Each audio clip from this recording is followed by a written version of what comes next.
मेरा बैकग्राउंड रहा आर्य समाज का। कभी किसी मंदिर में जाके मैंने मत्था नहीं टेका था, वाइफ जाती थी वो टेकती थी मत्था, लेकिन मेरा आर्य समाज का बैकग्राउंड था, मैंने कभी नहीं टेका था। आई एम होटेलियर, उसमें भी मेरा स्पेशलाइजेशन एज ए शेफ था, तो I use to cook non veg, teach non veg. And Guruji मुझे पता नहीं किन किन कंट्रीज में लेके गए, जहां मैंने काम किया, वहां के लोगों को ट्रेन किया, वहां मैंने काम किए। तो ये बात मैं इसलिए बता रहा हूं कि अगर मैं इस फार्मूले को देखूं कि आर्य समाज का बैकग्राउंड की मूर्ति पूजन कहीं नहीं, किसी देवी देवता को मानने वाली बात नहीं। दूसरा प्रोफेशन ऐसा जिसके अंदर आपने नॉनवेज बनाना है, खाना है, खिलाना है, ड्रिंक्स करनी है, ड्रिंक्स बनानी सिखानी है, और उसके बाद में मैं एक स्पिरिचुअल गुरु के पास पहुंच जाऊं और उनके साथ कनेक्ट हो जाऊं, बहुत इंपॉसिबल चीज थी। मैं पहले सोच भी नहीं सकता था, लेकिन अब मैं मुड़ के देखता हूं तो मैं कहता हूं यही तो एक डिफरेंस है। गुरुजी ने हमें दिखा दिया, मुझे खासतौर से, कि अब तक तुमने जिसको माना था उसने लाके तुम्हारा हाथ मेरे हाथ में दिया। ये चीज मैंने रियलाइज की, लोगों से भी बात करता हूं, लोगों के सत्संग सुनता हूं, कि हमने अब तक जिसको माना है, गुरुजी पहली बार हमें उसी के रूप में दर्शन देके ये श्योरिटी दिला देते हैं कि उसने लाके हाथ गुरुजी के हाथ में दिया। लेकिन गुरुजी के हाथ में क्यों दिया? ये कौन है? गुरुजी कहा करते थे मैं ओम हूं, मैं लाइट हूं, लाइट में से आया हूं, लाइट में चला जाऊंगा। लेकिन समझ नहीं आता था कि भाई ओम तो हर एक मंत्र के पहले होता है, और गुरुजी कह रहे हैं मैं तो ओम हूं, मैं लाइट में से आया हूं, लाइट में चला जाऊंगा। जो गुरुजी बताते हैं कि मैं ओम हूं, और गुरु नानक देव जी ने उस ओम के आगे एक वर्ड और लगा दिया और ओंकार, एक ओंकार बता दिया। तो जब देखा तो पता चला, नासा ने रिकॉर्ड भी की बहुत सारी चीजें, कहते हैं जब सृष्टि बनी थी तो बहुत सारी गैसेस आपस में टकराई, और टकराने के बाद में एक लाइट, वो ज्योत निकली और एक आवाज आई, और वो आवाज थी, वो साउंड थी ओम। उस साउंड को नासा ने रिकॉर्ड भी किया। If you go to Google you can hear that sound, Om की आवाज, साउंड वही थी। और अब समझ में आया जब गुरुजी कहते हैं मैं ओम हूं, तो he was not that letter, he is the sound, because we know that परमात्मा इज एनर्जी, और हम सब भी पार्ट ऑफ एनर्जी है। जो भी सृष्टि में बना है वो सब कुछ एनर्जी है। तो वो ओम की जो साउंड एनर्जी है, उसका रियलाइजेशन हुआ कि जो गुरुजी कहते थे कि मैं ओम हूं, तो ये वही ओम की जो साउंड है, वाइब्रेशन है, जिसको गुरु नानक देव जी ने एक वर्ड पहले डाल के बोला, जैसे सृष्टि चलाने के लिए एक ओम होता है, ऐसी लाखों करोड़ों सृष्टि, उन सबको चलाने के लिए एक परमात्मा है, एक ओम है। लेकिन उन सारे सृष्टियों के ऊपर कौन? उसके ऊपर एक ओम, और वो एक का उन्होंने कह दिया एक ओंकार। एक नंबर को उन्होंने नंबर में लिखा, जिससे कि कोई उसको कॉन्ट्रडिक्ट ना कर पाए, क्योंकि उन्होंने उसको एक कहना था, उन्होंने नंबर में लिखा एक, कि ना एक से पहले कोई ना एक के बाद कोई, तो वो एक ओंकार। अब समझ में आया कि जब हम गुरुजी के पास आते हैं, गुरुजी के मैं बड़े मंदिर जाता था, वहां ओम भी लिखा होता था सामने पीछे वॉल के ऊपर, और एक ओंकार भी होता था, लेकिन उस एक ओंकार का पर्पस मैं नहीं समझता था। अब समझ में आया कि वो जो एक ओंकार है, कि ये ही वो सबसे ऊपर डिवाइन पावर, डिवाइन एनर्जी है।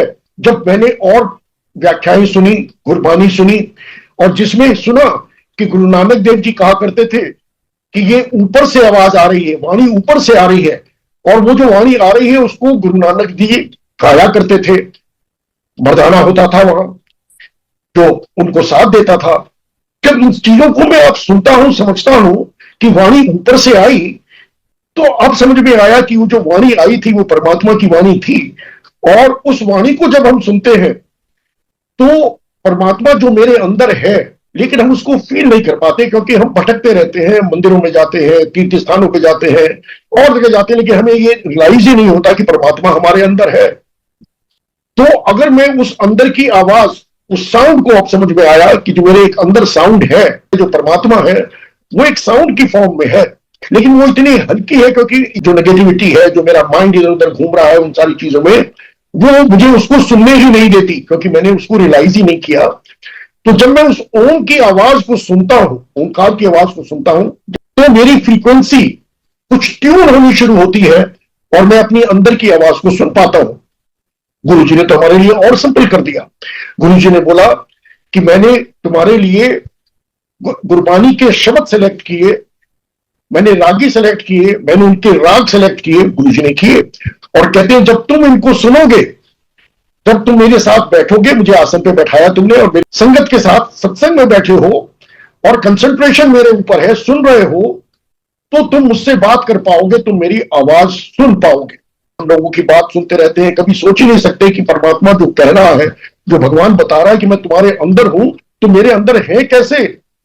ये बात तो पता थी पहले कि भाई आदमी का फर्क क्या होता है जब हम जिंदा रहते हैं, सारी बॉडी चल रही है, कहते हैं जैसे सांस चले गए तो बॉडी में से स्मेल आने लगती है, उसको एकदम दफना दिया जाता है या उसको जला दिया जाता है, तो क्या चीज निकल गई अंदर से, कहते हैं वो सोल निकल गई। तो वो सोल क्या थी, अब समझ में आया कि वो जो सोल थी वही साउंड के वाइब्रेशन जो मेरे अंदर थे, उस परमात्मा का पार्ट था। ये उस परमात्मा का जो मेरे अंदर का पार्ट था वो चला गया। अब रियलाइज हुआ कि गुरुजी हमें क्यों कहते हैं, क्यों गुरुजी ने इंपॉर्टेंस दी कि जब तुम मेरे साथ बैठते हो तुम्हें किसी चीज की वहम का कोई स्कोप नहीं है, तुम खाली गुरबानी को सुनो। जब मैं जाता था गुरुजी के पास में, जब मैं गया, शब्द चल रहा है, तो जब मैं गया तो वहां एक शब्द चल रहा था, मेरे वाले साइया रखी चढ़ना दे कोल। बड़ा अच्छा शब्द था, आ रहा था मेरा वाले साइया रखी चढ़ना दे कोल, लेकिन मैं सुन रहा था मेरे वाले साइया रखी चढ़ना दे कोल। वो मेरे वाले साइया ही तो होके रह गए। अब मैं कहता हूं कि मैं तो चाहता हूं गुरुजी मेरा हाथ पकड़ के रखे। तो वो जो गुरबानी के शब्द मैंने सुने उस टाइम, तो मैं कहता था मुझे तो पंजाबी समझ नहीं आती, I am not a Punjabi, मैं तो यूपी का रहने वाला हूं। तो मुझे कहा जाता था कि सुनो, मैं सोचता था सुनने से क्या होगा। मैं तो सुनता रहता हूं, रोड साइड से निकलता हूं, किसी मंदिर के आगे से जाता हूं, मस्जिद के आगे से जाता हूं, गुरुद्वारे के आगे से जाता हूं, ये चीजें तो भजन वगैरह सुनते रहते हैं, सुनने से क्या होगा। लेकिन इस चीज को समझ में आया, अगर मैं इसको भाव से सुनूंगा और मैं सोचूंगा, मैं जानूंगा कि मेरे अंदर वो वाले वाइब्रेशन है, गुरबानी की जो बात को मैं अगर सुन पा रहा हूं, तो मैं अपने आप को मालिक से, परमात्मा से कनेक्ट कर पा रहा हूं। वो ब्लेस शब्द इसलिए कि उन रागियों में, उन शब्दों में गुरुजी ने अपनी एनर्जी डाल दी, और जब हमें उनको सुनता हूं तो मैं अपने आप को हल्का महसूस करता हूं। मुझे लगता है मेरी बॉडी के अंदर जो नेगेटिव फीलिंग्स है, नेगेटिविटी है, वो निकलती चली जा रही है। आई फील, मुझे एक अंदर से ब्लिस की फीलिंग होती है, एक सुकून की फीलिंग होती है जब मैं गुरु के पास आता हूं। मैं सत्संग में बैठता हूं या घर में बैठता हूं या मैं कोई सत्संग सुनता हूं, बड़े मंदिर में बैठता हूं, तो मुझे वही फीलिंग होती है। और कितनी बार जब हम बैठते हैं और उस गुरबानी को सुन रहे होते हैं, गुरु से हमारा कनेक्शन हो जाता है, या तो आंखें खुली है या बंद है, कोई फर्क नहीं पड़ता। कई बार वो फ्रेग्रेंस का झोंका सामने से आके निकल जाता है, सामने से तितली दिख जाती है, या कहीं ना कहीं ओम के दर्शन हो जाते हैं और हमारे मुंह से निकलता है जय गुरु जी। बिकॉज हम फील कर पाते हैं कि गुरु जी हमारे साथ हैं और वही गुरु जी हमें फील करवाते हैं। जब ये बात मैंने समझी कि भाई गुरु जी तो साउंड एनर्जी है, ओम की एनर्जी है, तो मैंने उसके बारे में और पढ़ने की भी कोशिश की और समझ में आया। हम सब अपने सत्संग तो शेयर करते हैं, हमारी लाइफ में इतनी चीजें हो रही हैं, वो सब कैसे हो रही हैं। अब समझ में आया कि मालिक ने कहा कि तुमने ये जन्म लिया है, पिछले कर्म मेरे जो कुछ है उनको निपटाने के लिए, उनको फिनिश करने के लिए हम सब ह्यूमन फॉर्म में आते हैं। वो भी देवता भी तरसते हैं, वो कहते हैं हम भी अपना कर्म काटने के लिए उन्हें भी इस फॉर्म में जन्म लेना पड़ता है। तो जो हमारे कर्म होते हैं, उन कर्मों के हिसाब से हमें अपने दिनचर्या रखनी होती है। लेकिन हम गिरे हुए हैं नेगेटिविटी से, बहुत सारी चीजों से। तो जब बच्चा छोटा होता है उसे पता होता है कि मुझे क्या करना है, लेकिन धीरे धीरे धीरे धीरे वो नेगेटिविटी हमें सराउंड कर लेती है और हम भूल जाते हैं कि हमारा लाइफ का पर्पस क्या था। हम अपने और बुरे कर्म करने शुरू कर देते हैं। इन सब चीजों से मुझे पहले कोई नॉलेज नहीं थी, प्रोफेशन नहीं था, चीजों का नहीं था। लेकिन गुरुजी के जुड़ने के बाद गुरुजी ने ऐसे ऐसे लोगों से मिलवाया, ऐसी चीजें पढ़वाई जिनसे इस चीज का पता चला कि जो कुछ लाइफ में हो रहा है, there is nothing called coincidence. तो जब हम गुरुजी से जुड़ जाते हैं, गुरुजी हमारे उन कर्मों को कटवा रहे हैं। मैं बहुत बार हमें लगता है कि हम तो गुरुजी से कनेक्ट हो गए, ये मेरे साथ क्यों प्रॉब्लम्स आ रही है, मैं क्यों बीमार हो रहा हूं। तो गुरुजी ने तो ये बात चोले में भी कही थी। गुरुजी ने कहा था कि तुम मेरे साथ, मुझे अपना भाव दे दो, मेरे साथ जुड़ जाओ। इसकी गारंटी ये नहीं है कि आगे लाइफ में कष्ट नहीं आएंगे, प्रॉब्लम्स नहीं आएंगी, तंगी नहीं आएगी, घर में डेथ नहीं होंगी, एक्सीडेंट्स नहीं होंगे, सब कुछ होगा। लेकिन अगर मैंने गुरुजी को अपनी लाइफ में एक्सेप्ट कर लिया, मान लिया, फील कर लिया, महसूस कर लिया, तो मेरी लाइफ में 10% गुरु जी कहते थे तू भुगत, 90% मैं अपने ऊपर ले लूंगा। And all of us know कि गुरु जी हम सबके कष्ट अपने ऊपर लेते हैं। जब चोले में थे तब भी हम ये देखा करते थे, कई बार ऐसा होता था गुरु जी हमें अपने पास पैर भी नहीं छूने देते थे, मना कर देते थे, बड़ा अजीब लगता था। लेकिन ये बाद में पता चला कि क्योंकि गुरु जी हम सबकी नेगेटिविटी, हम सबके कष्ट, हम सबकी बीमारी अपने ऊपर लेते हैं, इसलिए कई बार गुरु जी रात को गुरु जी सफर करते थे, कभी खून की उल्टी करते थे, कभी गुरु जी दवाई फाँक लेते थे, क्योंकि ह्यूमन चोले में आए थे। जो ह्यूमन चोले में जब आए तो उन्हें इन सारी चीजों को उन्हें भी फॉलो करना पड़ा, लेकिन ऐसे परमात्मा अपनी शक्ति उनके पास थी, उस शक्ति की वजह से वो उन सब चीजों को खत्म कर पाते थे। तो गुरुजी ने ये कहा हमसे कि तुम 10% तुम भुगतो, 90% मैं अपने ऊपर ले लेता हूं। जिस तरह से शिव जी ने विष पी लिया था और उनको हमने बोला गया कि गुरुजी ने उन्होंने अमृत सब में बांट दिया और विष खुद पी के, नीलकंठ वाली बात जब आती है शिव जी की, तो ये बात यहां भी समझ में आती है कि गुरु हमारे महाशिव जो हमारे पास धरती पे आए, वो हम सबका विष पी रहे हैं, वो हम सबकी नेगेटिविटी को अपने अंदर ले रहे हैं और हमें खाली 10% उनको भुगतने के लिए देते हैं। उन्होंने बोला 3 चीजें बहुत इंपॉर्टेंट है। पहला, सुनना, मेरे कान नहीं सुन रहे, मेरी सोल सुन रही है। अगर मैं एक सेल फोन लेके बैठता हूं अपने साथ में और मैं सोच रहा हूं मैं सत्संग में बैठा हूं और मेरा ध्यान मेरे अपने मोबाइल फोन के ऊपर है या मैं किसी से बात कर रहा हूं, तो क्या मैं सुन रहा हूं? साउंड तो जा रही है मेरी कान में, लेकिन मेरा ध्यान कहीं और है। तो जब गुरुजी ने कहा सुनना, तो दैट मीन्स पहली चीज ये है कि हम सुने। किस चीज को? हम सत्संग को सुने, हम गुरबानी को सुने, हम गुरुजी को सुने, हम अपनी आवाज को सुने, अंदर की आवाज में सुने। हम सुन तब सकते हैं जब मेरा भाव होगा, जब मैं उनको फील कर पाऊंगा। तो उन्होंने कहा पहले सुनो और उसके बाद में समझो। अब अगर मान लो मैं सत्संग कर रहा हूं और कोई सत्संग कर रहा है या गुरबानी के शब्द हम सुन रहे हैं, तो हमें उसमें से मीनिंग निकालना है कि इसमें मेरे लिए, मेरी लाइफ के लिए क्या पर्पस मुझे इसके अंदर मिल रहा है। और मैं अपने आप को फिर समझ पाता हूं, मैं गुरु को समझ पाता हूं कि ये गुरु जी मुझे ये शब्द सुनवा रहे हैं, ये सत्संग सुनवा रहे हैं। मेरे साथ भी ऐसा ही हुआ था।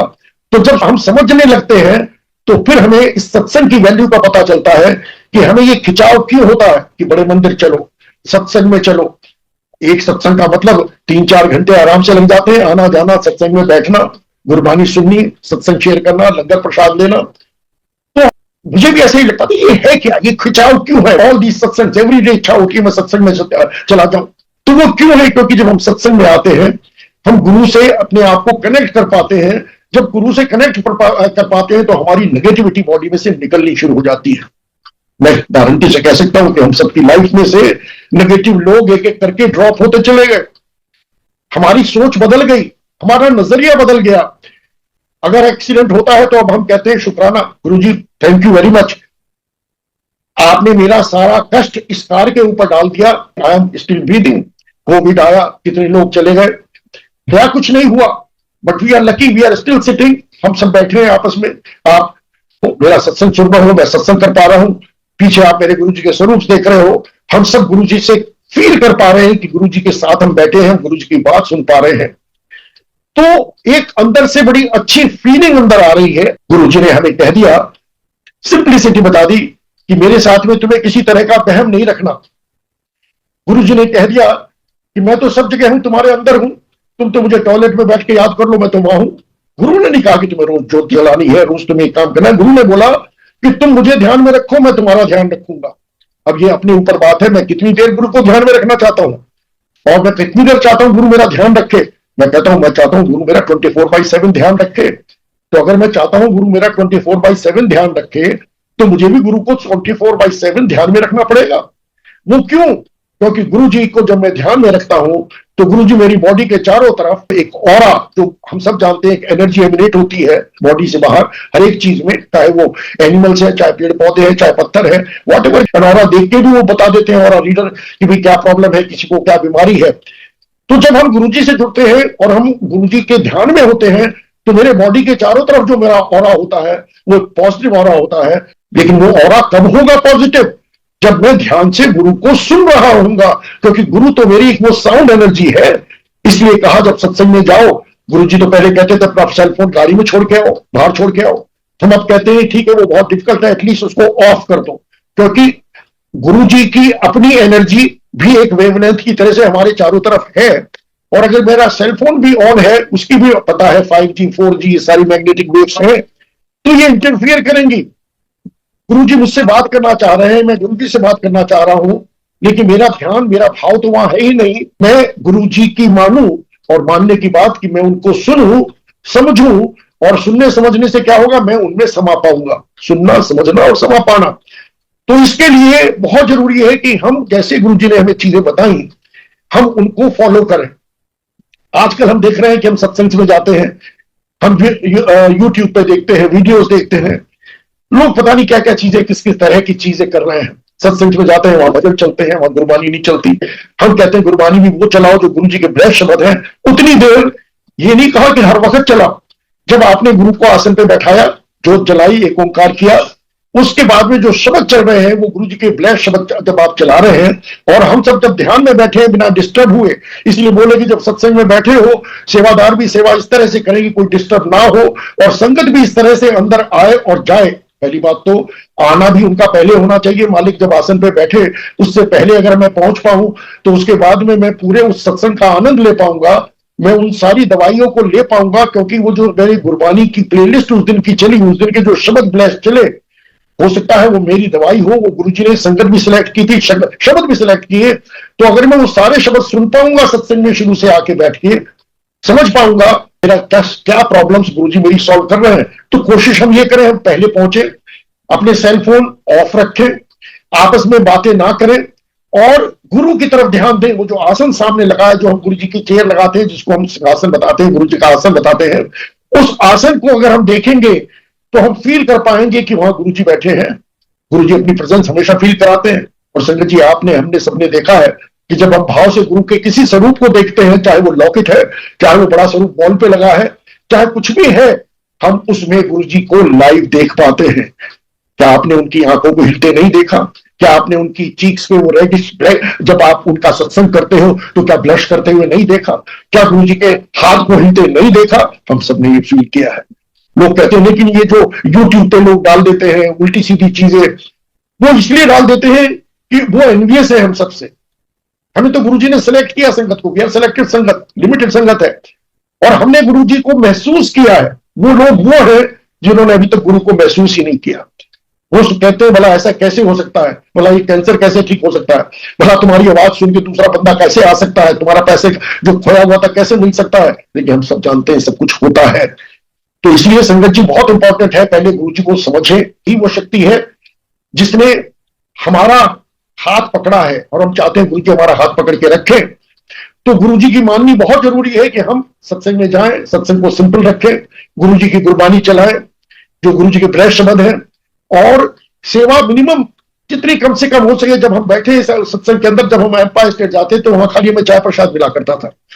अब वो चाय प्रसाद भी बड़ा समझ में नहीं आता कि क्यों चाय प्रसाद देते थे गुरुजी, लेकिन अब समझ में आया कि वो चाय प्रसाद, जो ब्लेस्ड चाय प्रसाद गुरुजी हमें देते हैं जब हम सत्संग में बैठते हैं, तो उसके बाद में जब मैं गुरबानी सुनता हूं, बिकॉज उस चाय के अंदर से जो एलिमेंट मेरे अंदर गए, शुगर गई, वाटर गया, जो चीजें भी मेरे अंदर उसके अंदर से गई है, मिल्क गया है, जो चीजें गई है मेरे अंदर, वो मुझे इस काबिल बना देती है कि मैं अपनी अंदर की आवाज को सुन पाऊं, मैं अपने आप को गुरु से कनेक्ट हो पाऊं। क्योंकि वो गुरु जी की ब्लेस्ड चाय प्रसाद मेरे अंदर जब गई है, तो I can get better connection with Guru ji.